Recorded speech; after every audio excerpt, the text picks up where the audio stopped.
You won't believe what got this passenger permanently banned from every Carnival cruise ship. And it wasn't what you think. It was something she posted on TikTok that seemed totally harmless. Stick around because story number 7 is absolutely wild, and by the end of this video, you'll know exactly what not to do on your next cruise. Let's dive in. Story 1. The TikTok Disaster. Story number 1 happened in 2025, and it involves a Carnival passenger named Courtney Murley who thought she was clever. Real clever. She managed to sneak alcohol onto the Carnival Conquest using some creative hiding spots. We're talking flasks hidden inside tampon boxes and alcohol concealed in shampoo bottles. And here's the thing, it worked. She got through security. The X-ray machines didn't catch it. She was on the ship, drinks in hand, probably feeling like a genius. She'd saved maybe $50 to $100 on overpriced ship cocktails. But then she made the fatal mistake. She posted a TikTok video showing exactly how she did it. Showed the tampon boxes, the shampoo bottles, the whole operation. She was bragging about outsmarting Carnival's security. Plot twist, Carnival has a social media monitoring team, and they found her video. Carnival's brand ambassador John Heald even confirmed publicly that they monitor social media posts like this. Using information from her post, they identified exactly who she was, what cabin she was in, and what sailing she was on. Carnival security confiscated whatever alcohol she had left. But that wasn't the worst part. She was issued a lifetime ban from all Carnival Corporation cruise ships. That's not just Carnival.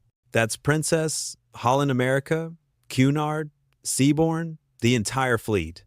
Dozens of ships, gone. Forever. She saved maybe $100 and lost the ability to ever cruise with one of the world's largest cruise companies again, all because she couldn't resist posting it online. And she's not alone. Another passenger, Madison West, posted similar content on TikTok showing hidden alcohol in her luggage. Same result, lifetime ban. The lesson?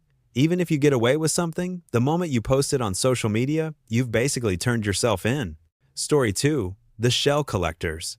Story number 2 seems innocent at first. It's 2022, and a husband and wife are on a Western Caribbean cruise. They're having an amazing time, visiting beautiful beaches, and they've got this idea. They're going to collect seashells and coral pieces to make art projects when they get home. So at every port stop, Jamaica, Bahamas, Turks and Caicos, they're collecting shells from the beach, pieces of coral, sea fans, sponges. By the end of the cruise, they've got bags full of this stuff, 509 items to be exact. They pack it all up in their luggage, head to New Orleans where their cruise is ending, and they're probably thinking about all the cool art they're going to make. Then they hit U.S. Customs and Border Protection. CBP officers flag their luggage for inspection. They open the bags and find a marine biology museum's worth of specimens. Here's what the couple didn't know. A lot of what they collected is illegal to take. Queen conch shells, protected under CITES. That's the Convention on International Trade in Endangered Species. Stony coral, also protected. Sea fans, certain sponges, all covered under the Lacey Act and international wildlife protection laws. The couple's response? We didn't know they were protected. We just picked them up off the beach. And here's the brutal truth. That doesn't matter. Ignorance of the law is not a legal defense. It doesn't matter if you genuinely didn't know. The law still applies. All 509 items were confiscated. Every single shell, every piece of coral, every sea fan. They were turned over to the U.S. Fish and Wildlife Service and destroyed. The couple faced potential civil penalties on top of losing everything they'd collected. They spent hours collecting these items, carefully packed them, probably had Pinterest boards full of craft ideas. And in one inspection, it was all gone. This is actually one of the most common cruise violations.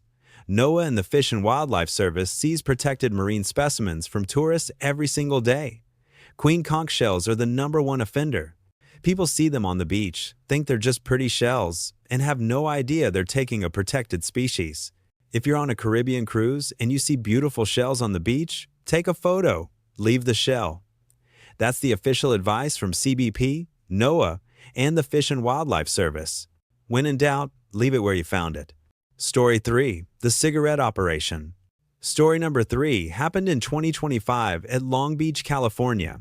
2 women are disembarking from a short cruise to Ensenada, Mexico. Nothing unusual so far. People do these quick Mexico runs all the time. They're going through customs, pulling their luggage, probably tired and ready to get home. Then CBP officers pull them aside for inspection. The officers start opening the luggage. First bag, cigarettes. Second bag, more cigarettes. Third bag, you guessed it, more cigarettes. By the time they're done, CBP has counted 749 cartons of cigarettes hidden across 10 pieces of luggage. Let me put that in perspective. That's almost 150,000 individual cigarettes. 150,000.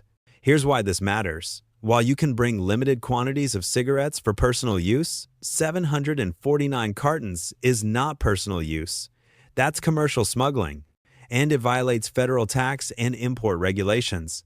The reason people do this? Cigarettes in Mexico cost a fraction of what they cost in the U.S. So smugglers buy in bulk, bring them across the border, and either sell them or avoid paying thousands in taxes. CBP seized all 749 cartons, every single one. The cigarettes were destroyed, and the women faced potential civil penalties. Think about the planning that went into this. They had to buy 749 cartons, pack them across 10 suitcases, pay baggage fees for all that luggage, and somehow think they weren't going to get caught. This is actually a common pattern on short Mexico cruises. Lower cigarette prices create an incentive for bulk purchasing, and CBP actively monitors for tobacco smuggling. The women lost everything and faced penalties. Story 4. The British Pensioners. Story number 4 is one of the most shocking cases in cruise smuggling history, and it involves an elderly British couple who you'd never suspect. It's 2018. Roger and Sue Clark, a retired British couple, are on the Marco Polo cruise that docks in Lisbon, Portugal. They look like typical tourists, older, retired, probably taking advantage of their golden years to see the world. Portuguese customs officials pull their luggage for routine inspection. They start examining the suitcases and notice something odd about the lining. They cut open the lining and find it. About 9 kilograms of illegal substances hidden inside. The total value? About £1 million. That's roughly $1.3 million. Both Roger and Sue were convicted and sentenced to 8 years in Portuguese prison.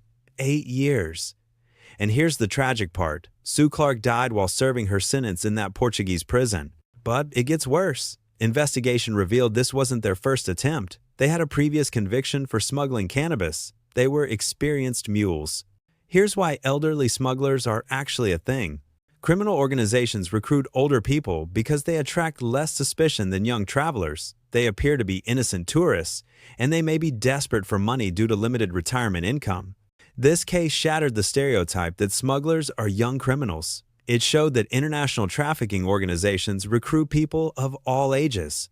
The Clarks probably thought they'd make some easy money, fund their retirement, take a few cruises. Instead, Sue died in a foreign prison, and Roger served 8 years far from home. Story 5. The Protected Species Problem. This isn't just one story. It's an ongoing issue that happens every single day at cruise ports across America. Passengers collect things from Caribbean beaches: shells, coral pieces, sea fans, dried starfish, sand dollars, stuff that looks like harmless souvenirs. Then they get to customs and find out those harmless souvenirs are actually protected species. The most common violations? Queen conch shells. These are the big, beautiful pink shells everyone wants. They're protected under international law. Taking them is illegal. Coral pieces. Any coral. Dead coral. Live coral. Pieces you found on the beach. All protected under the Endangered Species Act. Sea fans. Those pretty fan-shaped things you see underwater, protected. Sand dollars and sea urchins. Depending on the species and location, many are protected. CBP reports routine confiscations of these items, and the response is always the same. I didn't know it was illegal. I just picked it up from the beach. But conservation laws exist for a reason. These species are declining. Reefs are dying. Every shell someone takes is one less shell in the ecosystem. The solution is simple. If you're on a beach and you see something cool, take a picture. Don't take the object. This is the official advice from CBP, NOAA, and the U.S. Fish and Wildlife Service. Buy certified souvenirs from shops if you want something to bring home. These items have documentation proving they were legally sourced. If you're not sure whether something is protected, assume it is, because the consequences of being wrong are severe. confiscation, fines, and a permanent mark on your customs record. Story 6. The mouthwash bottle trick. This one is actually about a method that dozens, maybe hundreds of people try every single cruise, and cruise security knows all about it. The method? Empty out mouthwash bottles, fill them with clear liquor like vodka or rum, add food coloring to make it look like mouthwash, and reseal the cap. People think they're geniuses. They think they've discovered some secret hack that security doesn't know about.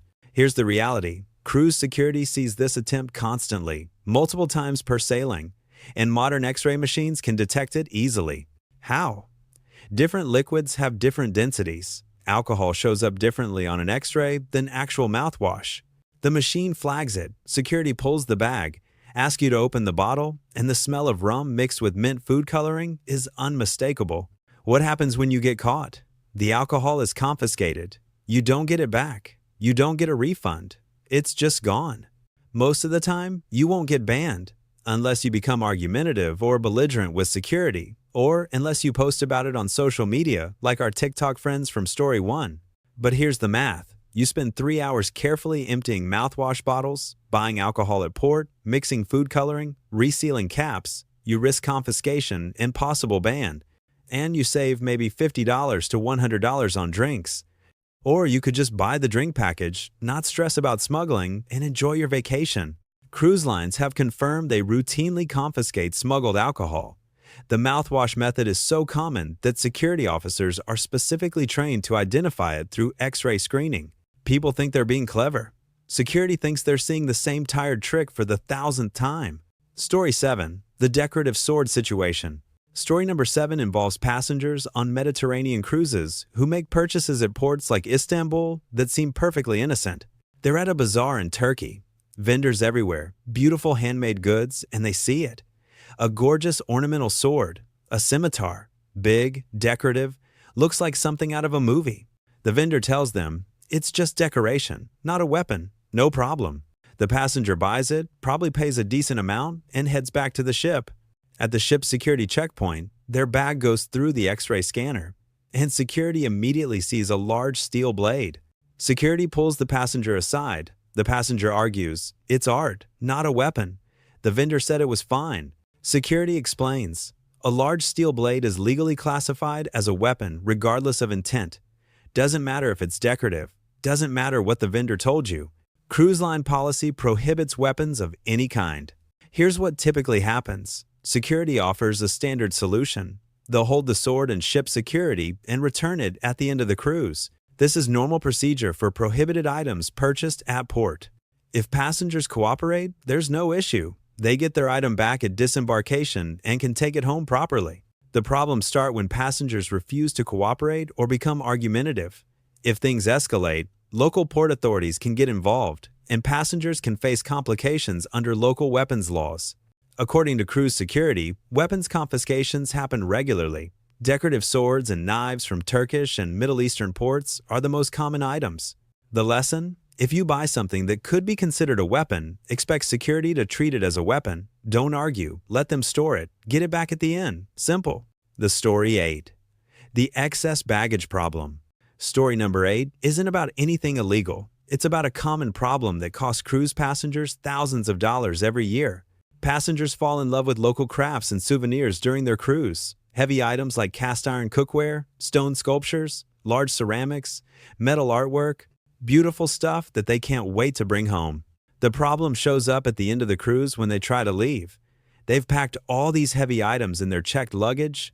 The bags now weigh way over the cruise line's weight limit, which is typically 50 pounds per bag. Excess baggage fees are brutal, usually anywhere from $25 to $50 per pound over the limit, depending on the cruise line. The charges add up fast. And here's what happens. Passengers get hit with fees that are often more than what they paid for the items themselves. A cast iron tortilla press that costs $40 at a Mexican market might cost $200 in excess baggage fees. This is one of the most common complaints on cruise forums. People buy heavy souvenirs, don't think about weight limits, and get shocked by the fees at disembarkation.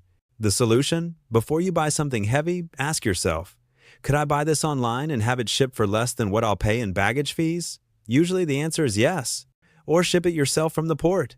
Many cruise ports have shipping services specifically for this reason. Weight matters. Check your cruise line's baggage policy before you shop. Story 9. The tropical fruit problem. Story number 9 is about something that seems completely harmless but violates strict agricultural import laws. Passengers on Pacific or Caribbean cruises discover tropical fruits they've never seen before. Mangosteens, rambutans, dragon fruit, durian, fruits that look amazing and taste incredible. They think, I'll bring some home to share with family and friends. So they buy fruit at port stops, pack it in their luggage, and head home. Then they hit customs and find out most of those fruits are prohibited from entry into the United States. Why? Agricultural pest concerns. These fruits can harbor Mediterranean fruit flies, Asian citrus psyllids, and other invasive species that could devastate American agriculture. We're talking billions of dollars in potential damage. Common prohibited fruits include mangosteens, host to fruit flies; durian, multiple pest, risks; rambutan, unauthorized entry risk; fresh citrus from certain regions; many others, depending on origin. All prohibited fruits are confiscated and destroyed, every single piece. And if you have large quantities, you can face civil penalties on top of losing everything. Even if you insist it's just for sharing with family, the quantity matters. According to USDA's Animal and Plant Health Inspection Service, they intercept prohibited plant and animal products from cruise passengers constantly. Fresh fruits are among the most commonly seized items. The solution? Check CBP's website before you buy any food items to bring home. They have a complete list of what's prohibited and what's allowed. And when in doubt, don't pack it. Take photos of the fruit. Enjoy it while you're there. Leave it where you found it. Story 10. The archaeological souvenir problem. Story number 10 involves one of the most serious types of violations, and it happens more often than you'd think on Mediterranean cruises. Passengers visit incredible archaeological sites, ancient ruins in Greece, Turkey, Italy, thousands of years of history right in front of them. And sometimes they see small items, pottery fragments, old coins, pieces of ancient structures, things that look like they're just lying around. Some passengers think, no one will miss one small piece. It's just a souvenir. So they pocket a pottery shard or pick up an ancient coin. They hide it in their bag and bring it back to the ship. Here's what they don't understand. Archaeological sites are protected under strict laws, both local laws and UNESCO international conventions. Every artifact, even tiny fragments, are considered national treasures. Countries like Greece, Turkey, and Italy have specialized police units that handle cultural heritage crimes. They take this seriously, very seriously. If you get caught with archaeological artifacts, you face arrest and prosecution, no. Prison time years, not months. Massive fines. Permanent ban from that country. Deportation after serving sentence. Cruise line ban. And archaeological theft isn't just about the legal consequences. You're literally stealing human history. These items belong to all of us, to researchers, to future generations. The rule is simple and absolute. Look, don't touch. Take photos, not artifacts. These items belong where they are. If you want a souvenir, buy a replica from a licensed shop. Many archaeological sites have gift shops selling authorized reproductions. Never, ever take anything from an archaeological site, period. The bottom line. All right, let's wrap this up with what you actually need to know. These aren't urban legends. These are real cases with real consequences. Lifetime bans, confiscations, arrests, prison time, massive fines. The common thread? People think they're being clever. They think they've found a loophole. They think security won't notice. They think everyone does it or it's no big deal. But cruise security and customs have seen it all. The mouthwash bottles? They know. The tampon box flasks? They know. The I didn't know it was protected shells? They hear it every single day. Modern security uses sophisticated X-ray technology, trained detection dogs, intelligence-based targeting, and yes, social media monitoring. Carnival's John Heald has confirmed publicly that they monitor social media for policy violations. Here's what you need to do before your next cruise. Check CBP's website for prohibited items. Every single time. Rules change. The website is cbp.gov. Read your cruise line's prohibited items policy. Actually read it. Don't skim it. If you see something beautiful on a beach, take a photo, not the object. This is official advice from CBP, NOAA, and the U.S. Fish and Wildlife Service. Don't try to smuggle alcohol. Just buy the drink package or pay for drinks. It's not worth the risk. If you buy something that could be considered a weapon, let security store it. Don't argue. Don't post your rule violations on social media. Multiple passengers have learned this lesson the hard way with lifetime bans. When customs asks if you have anything to declare, tell the truth. The consequences of lying are way worse than declaring.